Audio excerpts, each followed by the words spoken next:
Things I do because of my anxiety. Part 1. I check every window and lock at least 3 times before I go to bed. If my house is a mess when I go to sleep, I will move toys to the sides of the walls because I'm scared that my husband is going to wake up in the morning when he gets ready for work and trip over one and die. I regularly check my pulse and blood pressure because I'm scared I'm going to have a stroke. Even if I'm already laying in bed, I will get up to check on my children to make sure they're breathing. And I have to touch their stomach and feel them breathe at least 3 times before I know for sure. If I hear a siren, I will call or text family members that I haven't heard from in a while and make sure that they're okay. I cut up my kids' food so small that it looks like it's already been chewed because I'm scared that they're gonna choke. Almost every time I get in my car, I check the back seats to make sure there isn't somebody in my car who's going to kill me. Yay, anxiety!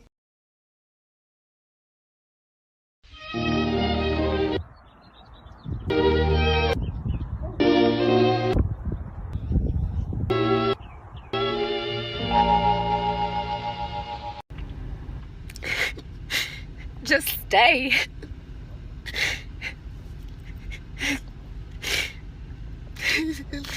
I just have to believe somewhere inside of me that if she knew that she was gonna break me like this, she wouldn't have left. She would have stayed. Oh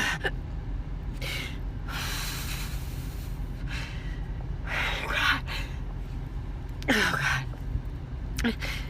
Just stay.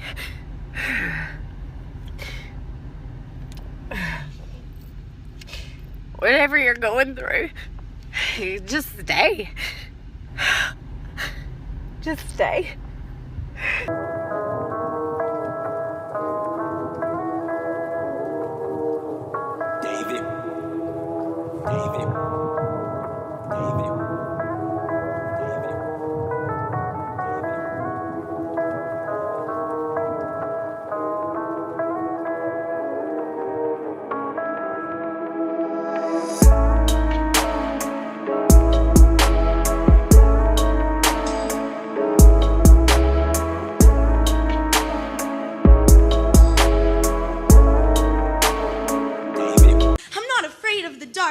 Perhaps that's part of the problem. Mom says I thought the problem was that you can't get out of bed. I can't. Anxiety holds me a hostage inside of my house, inside of my head. Mom says, where did anxiety come from? Anxiety is the cousin visiting from out of town. Depression felt obligated to bring to the party. Mom, I am the party. Only I am a party I don't want to be at. Mom says, why don't you try going to actual parties? See your friends. Sure, I make plans, but I don't want to go. I make plans because I know I should want to go. I know sometimes I would have wanted to go. It's just not that much fun having fun when you don't want to have fun, Mom.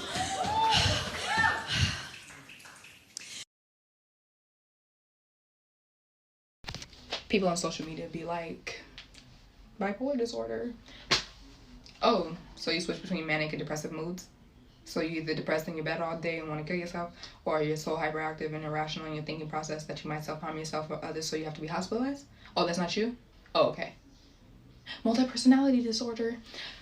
Oh, so when you were younger, you endured an immense amount of trauma, which caused you to develop new personalities to deflect from your reality.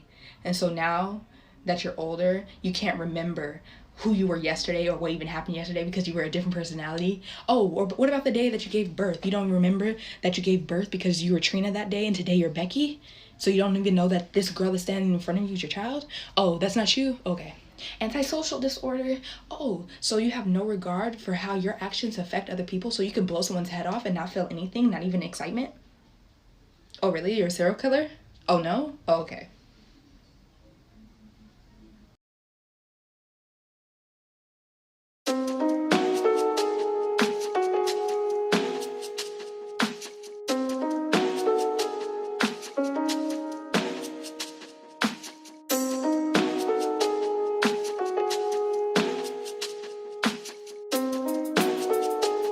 Damn, David, this is a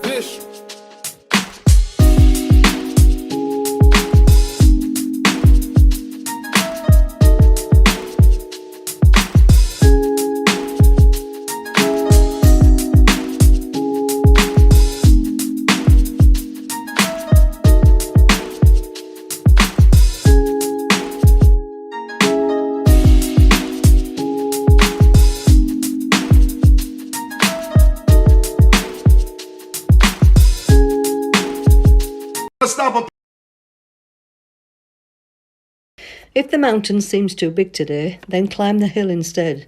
If the morning brings you sadness, it's okay to stay in bed.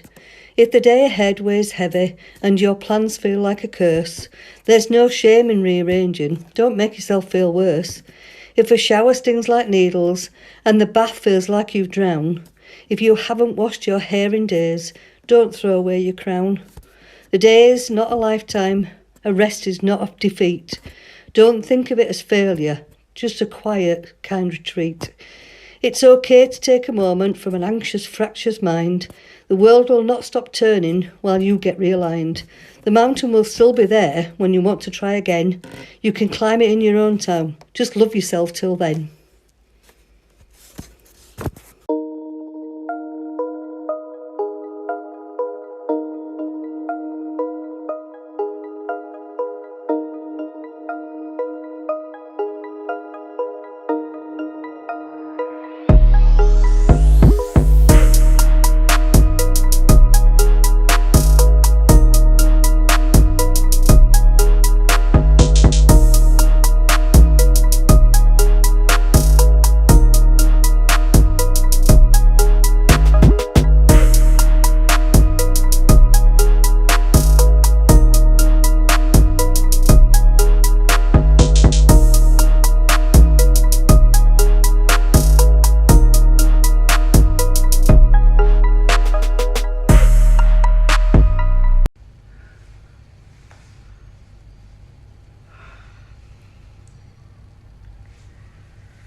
Quarantine about to make me lose all basic social function. I literally cannot finish a sentence without doing this. Today I was telling my therapist something very traumatic that happened to me, and I finished the story by going, you know how it be though. And she said, Kat, do you think that maybe you're suppressing your emotions, which might be a contributor to why you're not healing? No, I don't mind you asking, because the whole point of my TikTok is to really raise awareness. Trigger warning for those of you who do not know my story. I have shared, my husband died by suicide. I have shared that, but the whole details of what happened, I did not share really on TikTok. I do have a blog about it on Facebook if you're interested in checking that out. It's just a way for me to express my emotions and what I'm going through and to share mental health and the struggles of it with other people. But really, the night that my husband committed suicide, I got home from work. I could tell he was drinking and he was really disconnected. Usually he tries to pick arguments when he was in a really bad spot with himself because he didn't feel worthy of love. And he would try to make you hate him. And so he would say whatever he could say to get you to bite. And I bit. And we got in this really big argument. It went really south. He grabbed the gun. He came downstairs. He had it pointed at my head.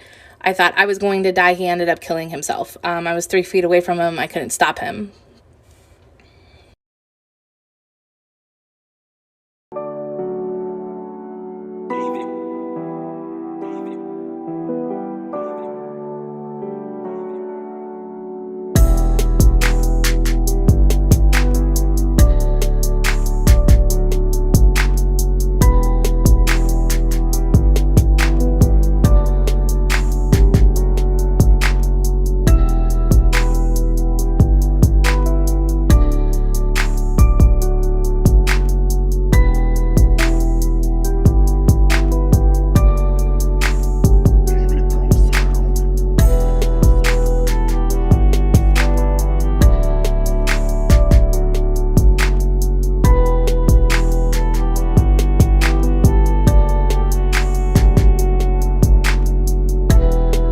Story time. So as I let you guys know in the last video, I am a sexual assault therapist, and today I thought I would share with you the story of Denim Day. So there was a case in Italy in the 90s where an 18-year-old was picked up by her driving instructor, and she was later assaulted by him on that same drive. He was eventually convicted of all charges, but later he appealed and it got overturned. And their reasoning was, well, there's no way that he could have taken off her jeans by himself because they were so tight, therefore implying consent, which was obviously not given. So every year on April 29th, we wear denim basically as a big middle finger to rape culture and misogyny. So if you would like to join in, wear denim on April 29th. Right, Nicole-ioli. Anyway, so what brings you in today, Nicole? Well, the girls in my grade have been bullying me and making fun of me, especially Grace. Well, bullying is kind of a harsh word. Are you sure that's what's happening? Well, when they're following me home and throwing rocks at me after school, yeah, that's bullying. Did you get that on video? No, I was trying to dodge being hit by a rock. Do you have any proof that this is happening? I have literal bruises on my body from them. Well, Nicole, you play soccer. That could have happened anyway, right? You serious? Grace has always seemed like such a nice child. I know her parents, they donate a lot of money to the school. Okay. Well, as you know, we take bullying very seriously, and I just don't want to accuse somebody of that if it's not the case.